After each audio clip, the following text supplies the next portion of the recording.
হাদি ভাই যেদিন শাহাদাত বরণ করেন সেদিন সাংবাদিক ইলিয়াসের আইডিটি এই অন্তর্বর্তীকালীন সরকার মেটা থেকে নামিয়ে দেন।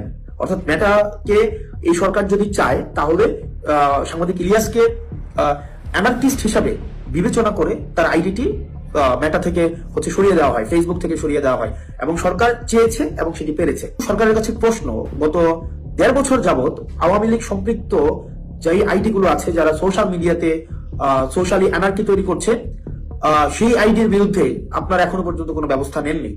তাহলে সেটা স্পষ্ট হয়েছে আপনারা চাননি, এই কারণে ব্যবস্থা নিতে পারেননি। আপনারা চেয়েছেন সাংবাদিক ইলিয়াসের আইডি আপনারা নষ্ট করে দিবেন, আপনারা সোশ্যাল মিডিয়া থেকে নামিয়ে ফেলবেন, আপনারা চেয়েছেন এবং আপনারা সেটি সক্ষম হয়েছেন। তাহলে আপনাদের কাছে আমার প্রশ্ন, এখনো পর্যন্ত যারা আওয়ামী লীগ পেজ থেকে জুলাই অভ্যুত্থানে যারা অংশগ্রহণ করেছে এবং পরবর্তীতে অন্তর্বর্তীকালীন সরকারের বিরুদ্ধে লাগাতার যে ধরনের চরিত্র হনন করেছে, যেভাবে প্রপাগান্ডা ছড়িয়েছে, সেটির বিরুদ্ধে কিন্তু আপনারা কোনো ব্যবস্থা নেননি। আপনারা এই কারণে ব্যবস্থা নেননি কারণ আপনারা চাননি। পরবর্তীতে আপনারা দেখবেন গত সপ্তাহর বা তার বেশি সময় ধরে আমাদের দেশের ব্যবসায়িকদের আচরণ, আমাদের দেশের মিডিয়ার আচরণ, আমাদের দেশের প্রশাসনের আচরণ, এই তিনটার যে একটা আনহোলি নেক্সাস হাসিনার সময় আমরা দেখেছি।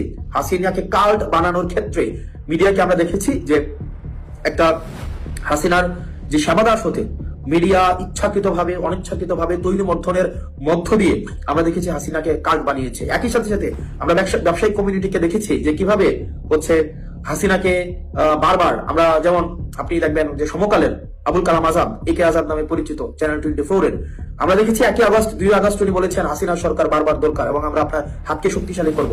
এবং আজকে গতকাল আমরা দেখলাম যে জনাব তারেক জিয়ার সাথে ব্যবসায়ীদের যাদের হ্যান্ডশেক হয়েছে, খুবই একটা উষ্ণ অভ্যর্থনা তারেক জিয়াকে যে ব্যবসায়ীরা দিয়েছেন, এই ব্যবসায়ীদের পরিচালিত মিডিয়াগুলাই গত 1.5 দশকেরও বেশি সময়ে আপনার তারেক জিয়ার যে নেতাকর্মীরা দেশে গুম হয়েছে, খুন হয়েছে, নির্যাতিত হয়েছে, নিপীড়িত হয়েছে, তাদের বৈধতা উৎপাদন করেছে এই ব্যবসায়ীদের পরিচালিত মিডিয়ার দ্বারা। কি আইরনি, ভাগ্যের কি নির্মম পরিহাস। আজকে জনাব তারেক জিয়া তাদের যেই নেতাকর্মী রয়েছে, যারা গুম হয়েছে, আহত হয়েছে, নির্যাতিত হয়েছে, নিপীড়িত হয়েছে, তাদের রক্তের উপরে দাঁড়িয়ে তাদের হত্যাকাণ্ডের, তাদের গুমের, তাদের নির্যাতনের, তাদের নিপীড়নের যেসব মিডিয়া বৈধতা উৎপাদন করেছে, সেসব মিডিয়া মালিকদেরকে একদম উষ্ণ অভ্যর্থনা জানাচ্ছেন। আসলে আমরা বিএনপিতে এই জায়গায় আপনি দেখবেন যে বিএনপির আমি আমার এলাকার কথাই বলতে পারি, যে যারা গত 1.5 দশকের বেশি সময় ধরে যারা রাস্তায় শ্রম দিয়েছে, ঘাম দিয়েছে, রাস্তায় হরতাল সফল করার জন্য রাস্তায় নেমে এসছে, তাদেরকে আমরা দেখেছি এখন কিভাবে অপান্ত ঘোষণা করা হয়েছে, তাদেরকে কিভাবে বিএনপি থেকে মাইনাস করা হচ্ছে।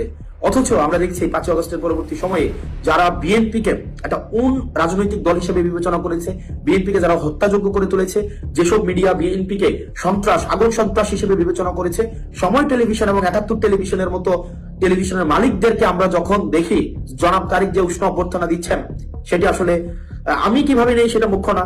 বিএনপির নেতাকর্মীরা যারা দীর্ঘ 1.5 দশকের বেশি সময় ধরে যারা এই গণতন্ত্রের জন্য লড়াই সংগ্রাম করেছে, তারা কিভাবে নেয় আসলে সেটি প্রশ্নবিদ্ধ।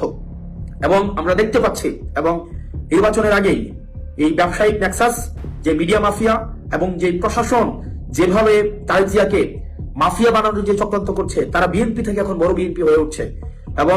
এবং এটি আশঙ্কাজনক এবং এভাবেই একটা ফেসিস্ট উৎপাদন হয়।